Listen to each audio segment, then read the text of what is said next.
다음 시간에 배울 내용의 기초 몇 가지. 다음 시간 내용은 우리가 유도 전류를 배우는 건데,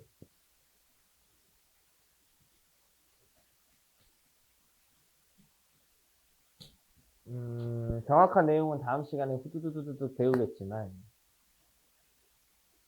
요 유도라는 개념을 좀 잡는 게 중요하겠죠. 애초에 있었다는 거예요, 없었다는 거예요? 없었다는 거죠. 유도하겠다라는 거는 없던 거를 만들어내겠다. 이런 느낌으로 보시면 되는데, 전류가 원래는 안 흘렀는데 없던 전류를 흐르게 하겠다라는 거죠. 어디로 갔을까? 빨리 찾아보자. 친구야, 빨리 봐. 땅바닥 어딘가 있을 거야. 확인해봐. 찾았어? 자, 없던 전류를 만들어 보자. 그럼 이제 생각의 순서는 이렇게 흘러가야 돼요. 전류란 무엇인가죠? 자, 전류라고 하는 거는 무엇이냐? 단위는 암페어라는 단위를 쓰는데요. 이렇게 사람 이름이 다니면은 별로 흥미를 갖지 마세요. 이 어떤 물리적 의미를 이렇게 바꿨느냐가 중요하니까. 얘는 이제 쿨롱 퍼 세컨드라고 하는 의미로 보시면 돼요. 쿨롱 퍼 세컨드. 자, 그럼 이제 여기서 말하는 쿨롱이라는 거는 또 뭐냐? 우리가 앞에서 전기장 할 때 플러스 1쿨롱, 플러스 1쿨롱 이렇게 말했던 그 쿨롱인데, 전자가 얼마나 모여있느냐라고 생각하시면 돼요, 얘가 이제 전자가 얼마나 모여있냐? 전자가 얼마나 모여서 만들어진, 전자가 모여서 만든 총 전하량이라고 보시면 되는데요. 중요한, 요번 단원을 통해서 이 내용 자체가 중요하진 않지만, 그래도 흐름상 알아는 볼게요. 전자 한 개가 가진 전하량이 있어요. 자, 우리가 중학교 내용을 빗대어서 좀 설명을 해보면요. 일단 기본적으로 원자라고 하는 애를 그냥 대충 이렇게 그리겠습니다. 얘는 원자 핵이 아니라 원자예요. 자, 원자는 전기적으로 양성도 아니고 중성도 아니, 음성도 아니고 중성이죠. 플러스의 개수와 마이너스의 개수가 똑같아요. 그런데 원자 핵은 다닥다닥 지들끼리 붙어 있어서요. 이 원자 핵 안에 있는 플러스는 뜯어내는 게 불가능해요. 알겠죠? 거의 태양급 중력으로 으끼지 않는 이상은 이 변화가 불가능하다고 보시면 됩니다. 그런데 이제 여기에서 전자, 요 밖에 있는 전자들은 이제 싸돌아다니잖아요. 지난 시간에도 말씀드렸지만 특정 에너지를 가하면 탈출이 가능하단 말이에요. 그러면은 얘가 전자 하나가 뾰로롱 나가면 얘가 전기적으로 양성을 띠게 되는 것이고, 맞죠? 마이너스 플러스의 밸런스가 깨졌으니까 그러면 양성을 띠게 되는데 그 양성이라고 하는 그 플러스의 초기가 어떻게 되냐면 전자 하나가 도망가서 양성이 된 거니까 전자 하나가 도망간 만큼을 표시해 줘야 되는 거예요. 알겠죠? 전자 한 개가 도망간 만큼을 표시해 주면 되는 거잖아요. 그럼 전자 한 개가 가진 전기적인 수치가 있는 거예요. 전자 한 개가 가지고 있는 전기적인 수치를 우리가 일렉트론 해갖고 이제 스몰 e라고 주로 쓰는데요. 얘를 수치화하면 어떻게 되냐면 1.6 곱하기 10의 마이너스 19승 쿨롱이라는 전기적 수치를 띄어요. 숫자가 거지 같으니까 안 외우셔도 되는 거야, 지금. 근데 이제 전자라고 하는 거는 이제 음의 성질을 띠니까요. 그냥 성질상 마이너스만 붙여주는 것이지, 뭐, 음의 값을 가진다는 건 아니고, 음의 성질을 가진다는 거예요. 그래서 양쪽으로 보면은 요 정도라고 보시면 되겠죠? 그럼 여기다가 이렇게 쓸 수 있는 거죠. 이 원자의 전하량은 플러스 1.6 곱하기 10의 마이너스 19승 쿨롱을 가지고 있어. 이 말은 무슨 말이냐? 원래 원자라고 하는 애는 중성이니까 이런 표기를 쓸 수 없어. 이건 이온이 되겠죠. 그죠? 중성이 아니잖아요. 전자가 탈출했으니까 이온인데, 전자가 탈출했으니까 양적인 성질을 띈다는 거고, 전자가 하나 탈출한 만큼의 표기를 써주겠다는 거예요. 그냥 표기법이 이래요. 그러면 보시면은 전자가 뭐 한 개 탈출할 수 있죠. 왜냐면 원자 하나를 기준으로 보면. 근데 이 세상에 있는 물질은 원자 하나씩 다뤄지진 않거든요. 수많은 원자들이 모여져서 만드는 거니까요. 그냥 비비적 하면 막 수도 없이 넘어온단 말이에요. 그러니까 그러면 전자 한 개가 요만큼의 전기적 양을 띠면 전자 두 개는 어떻게 표현하면 되겠어요? 요거의 두 배. 전자 세 개를 표현하려면 요거의 세 배의 양을 쓰면 되겠죠? 그러면 다다다다다다다다 써서 전자가 대충 6.25 곱하기 10의 18승계 정도를 우리가 곱해보자는 거예요. 곱하면 이렇게 곱하면 아마 1000인가 만인가 나올 겁니다. 아, 뭔 소리야? 10 나와야 되나? 여기 보시면 이렇게 두 개를 곱하면 여기가 마이너스 19고 여기가 플러스 18이니까 여기가 마이너스 1 정도 나올 거 아니에요. 맞죠? 이렇게 두 개를 더하게 되면. 그러니까 이렇게 전체를 곱하면은 그게 얼마가 나온다는 거야. 느낌을 봐. 딱 곱하면 몇 나오겠어? 그거 나온다. 1 나온다. 1. 이거 곱하면 딱 1 나오게끔 이 숫자를 정해준 거죠. 그럼 선생님 한 개면 한 개고 두 개면 두 개지 6.25개는 뭡니까? 아니, 그러니까 실제로 이런 양이 있다는 게 아니라 기준을 만들어준 거야. 계산하기 편하게. 이게 좀 심각하지 않습니까? 이렇게 해서 우리가 1쿨롱이라는 어떤 전기의 기준을 설정하는 거고, 요 1쿨롱의 뭐 절반 정도 된다.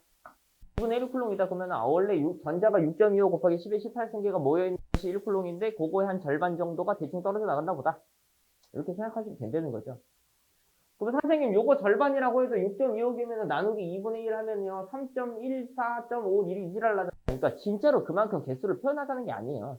대충 왜냐면 무시할 수 있는 정도거든요. 그러니까 대충 그 정도 보자는 거지 진짜 몇 개냐 이걸 따지자는 건 아니죠. 그러니까 너무 그렇게 막 각박하게 생각할 필요 없고.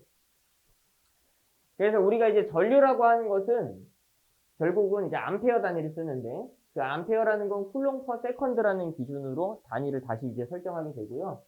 1초당 전자가 몇 쿨롱 지나가느냐 이렇게 생각하시면 됩니다. 1초당 예를 들면 이런 거예요. 1초당 1쿨롱 지나갔다. 이 말은 1초당 전자가 6.25 곱하기 10의 18cm 정도 지나가는구나. 이렇게 해석하면 된다는 거예요. 알겠죠? 그럼 2A 흘러갔습니다. 예를 들어서 2A. 전류가 2A입니다. 라는 말은 무슨 말이야? 2쿨롱 퍼 세컨드입니다. 라는 말이 되는 것이고요. 1초당 1쿨롱이 2개 지나가는 거구나. 그러니까 1초에 6.25 곱하기 10의 18승계의 2배 정도가 지나갔구나. 그러니까 엄청나게 많은 전자가 지나가는 거죠. 자, 그래서 전류라는 개념은 이 정도의 물리적 의미를 지닌다라는 것 정도를 좀 알고 계시면 되는데, 그럼 여기서 이제 두 번째 생각은 이렇게 이끌어 나가는 거예요. 도대체 밑도 끝도 없이 전자가 왜 이동했을까? 전하가 이동한 이유가 있을 거 아니에요? 가만히 있어서 이동하는 건 아니죠. 가만히 있으면 이동을 못하니까 누군가가 힘을 줬기 때문에 이동하는 거예요. 누군가가 힘을 가했기 때문에 이동을 하는 건데 전하에게 힘을 줄 수 있는 능력, 그걸 여러분들 만약에 플러스 1쿨롱이 있을 때 플러스 1쿨롱이 받는 전기력의 방향, 전기력의 세기, 바로 전기장입니다. 그러니까 여러분들이 이제 배터리가 예를 들어 이렇게 있으면 요 기다란 쪽이 플러스고 여기 짧은 쪽이 마이너스지 않습니까? 그 지난 시간에 선생님은 요거 해서 요지랄 했었죠. 기억해요? 지난 시간에 이렇게 플러스 있고 마이너스 있어. 이렇게 플러스가 있고 마이너스가 있어. 플러스에서 마이너스로 전기장 이렇게 외부 전기장 이렇게 있는데 여기서 얘를 이렇게 만들어서 배터리가 된다라고 했죠. 맞죠? 그 배터리예요. 바로 그 배터리가 이 회로 내에 전기장을 형성하게 되고 그 전기장을 따라서 힘을 받아서 뭐 전자들은 역주행을 하겠죠. 전자는 마이너스였으니까 거꾸로 힘을 받았잖아요. 전자가 힘을 받아서 움직이게 돼요. 그러면은 우리가 배터리가 없으면, 즉, 전기장이 없으면, 즉, 전압이라고 표현을 하는데, 여기서는 이 전압이라고 하는 개념을 우리가 좀 막연하게 생각해도 돼요. 물리 1에서는. 물리 2에서는 좀 막연하게 생각하면 안 되고, 물리 1에서는 우리가 그냥 전압이라고 하면 그냥 배터리 값 정도로 하고 생각하셔도 되긴 돼요. 그런데 전압이라는 말이 있고요. 전위차이라는 말도 있어요. 그리고 또 기전력이라는 표현도 있어요. 이게 다 비슷비슷한 말인데요. 요 전압이라는 표현하고 전위차라는 표현은요, 그냥 완벽하게 동의어로 보셔도 돼요. 요건 완벽하게 동의어라고 보셔도 되는데, 우리가 요번 단원에서 만나볼 이제 단어가 기전력이라는 단어가 있어요. 기전력. 기전력이라고 하는 단어는 어떤 의미를 가지냐면요. 전류를 흐르게 할 수 있는 능력치를 우리가 이제 기전력이라고 말을 하고요. 전압의 뜻은 뭐냐면 전류를 흐르게 하는装置를 전압이라고 해요. 말이 어때요? 똑같죠? 맞죠? 근데 똑같은 말은 아니에요. 이 두 개의 약간의 이제 좀 차이가 있어요. 이게 99%는 똑같고 1%의 좀 차이가 있는데, 예를 들면 이런 거예요. 우리가 배터리를 10V짜리 배터리를 샀어요. 알겠죠? 10V라는 전류를 흐르게 할 수 있는 능력을 가진 배터리를 사면요. 과연 이 10V라는 능력은 우리들에게 전압이라는 걸 표현해 주는 걸까? 아니면은 뭐 기전력을 표현해 줄까? 이렇게 생각을 해보시면 되는데, 기전력이에요, 기전력. 그러니까 쉽게 말하면 10V라고 하는 것 자체는 순수 능력이에요. 순수 능력인데, 여러분들이 에너지를 이제 쓰다 보면, 이제 배터리를 사용해서 전기 회로 장치를 굴리다 보면 배터리가 뜨거워진다고요, 기본적으로. 기본적으로 배터리가 뜨거워지게 되고, 쉽게 생각을 해보면 배터리가 뜨거워진다는 건 배터리에서 열 에너지가 나오고 있다는 얘기죠. 그럼 배터리에서 열 에너지가 나온다는 이야기는 없던 에너지가 배터리에서 나오는 거기 때문에 배터리에서 에너지가 소모되고 있다는 얘기죠. 그죠? 그러니까 순수 배터리가 10V의 아주 이상적인 에너지 값을, 이상적인 힘의 값을 가지고 있더라도, 진짜로 예를 들어 배터리 하나로 꼬마 전구를 켜겠다. 예를 들어서. 그럼 이론적으로 보면 10V의 능력을 가지고 있으니까 그 10V가 꼬마 전구에게 가서 그대로 불이 밝혀지면 좋은데, 현실적으로 보면 10V 중에서 열 에너지로 빠져나가고 이것저것 빠져나가서 9.9가 전달된다고 봐야 된다고요. 그럼 그 9.9를 전압이라고 하는 거고요. 그 10V를 기전력이라고 하는 거예요. 그러니까 기전력이라고 하는 것은 순수 능력이라고 보시면 되고요. 거기에 현실적으로 소모된 양을 좀 제거하고 현실적으로 반영된 거. 알겠죠? 우리 목적에 부합된 값어치를 이제 전압이라는 말로 지금은 좀 생각을 해주시면 되는데, 이 웃긴 건 뭐냐면 물리 원에서는 열 에너지가 발생을 안 해요. 알겠어요? 그러니까 10V 능력이 있으면 그 10V 중 일부의 에너지는 외부로 손실이 되고 그 남은 게 전달이 되면 되는데요. 그게 이제 현실인데, 물리에서는 뭐 이것저것 제거하는 게 많아요. 지금 현재 상황에서는. 그러니까 뭐 열에너지 손실량, 뭐 중간 에너지 소모량 이런 것들은 0 처리할 거기 때문에 10V가 그대로 10V가 간다는 얘기거든요. 그러니까 지금 물리 원에서는 기전력이라는 말과 전압이라는 말을 굳이 구별하지 않아도 상관이 없다는 거죠. 어차피 그놈이 그놈 값을 가질 거니까. 하지만 의미는 조금 다르다, 이렇게 알고 계시면 될 것 같아요. 그래서 우리가 이제 문제에서 기전력이라고 나오는데, 기전력이라는 말에 쫄지 말고 그냥 여러분들이 중학교 때 배웠던 전압 정도라고 생각을 하시면 될 것 같아요. 자, 그러면 이제 이렇게 되겠네요. 없던 전류를 유도하겠다라는 이미 이제 시나리오는, 없던 전류를 유도하겠다는 건 전자의 흐름이 없었는데 안 움직이던 전자를 움직이게 하겠다는 것이죠. 결국은. 그러면은 전자가 움직이게끔 힘을 가하는 걸 기전력이라고 하는데, 그럼 결국은 이렇게 되는 거잖아요.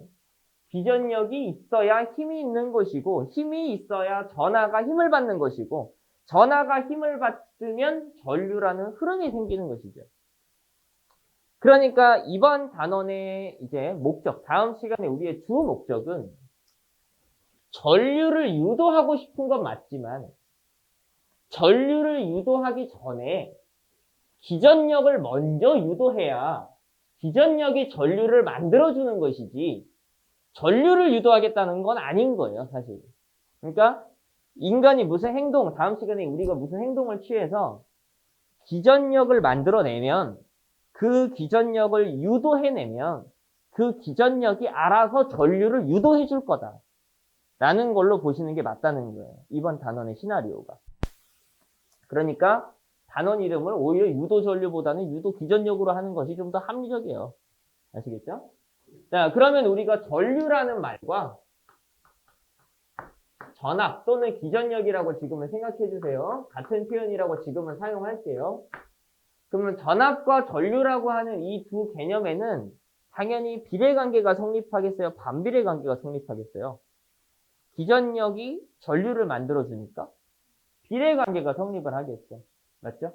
그래서 우리가 전류라고 하는 거를 I라는 표기를 쓰고 전압 또는 기전력을 우리는 지금은 이렇게 V라고 쓸게요. 원래는 전압은 V라고 쓰고요. 기전력은 이렇게 입실론이라는 표기를 써요. 원래는. 근데 이제 지금은 그냥 이렇게 쓸게요. V. 교과서에도 V라고 나오는 것 같으니까. 그럼 얘네 둘이 이제 비례 관계가 성립을 할 거라는 거죠.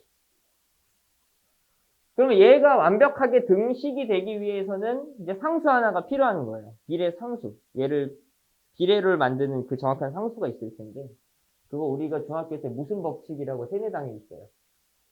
오hm 법칙이라고 세뇌당에 있어요. 자, 그래서 어떻게 외우고 있어요? V는 I, R. 이렇게.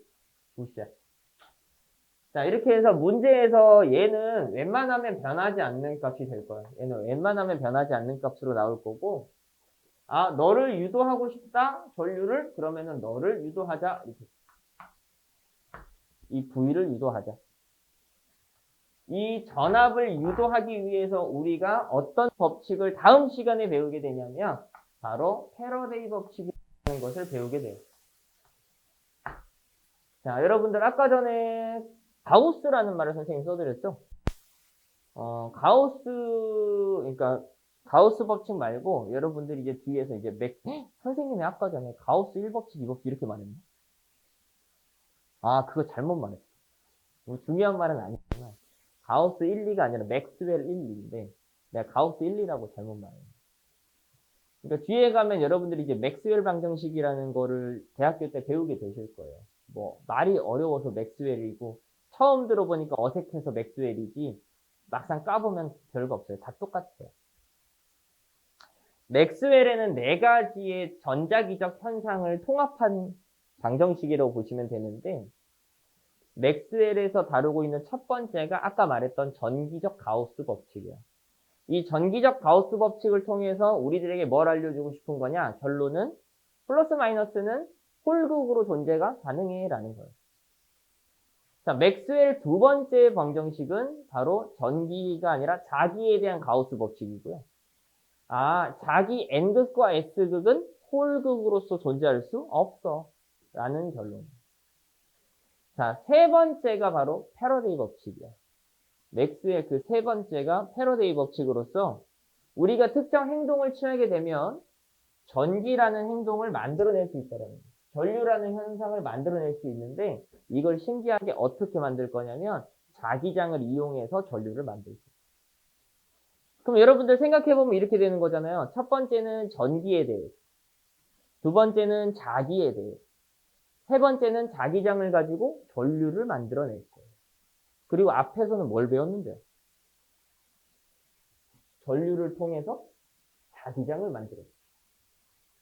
그러니까 전기라는 현상과 자기라는 현상이 남남인 게 아닌 거라고 생각을 하는 거예요. 얘가 있으면 얘가 존재하게 되고 제가 있으면 얘가 존재하게 되니까.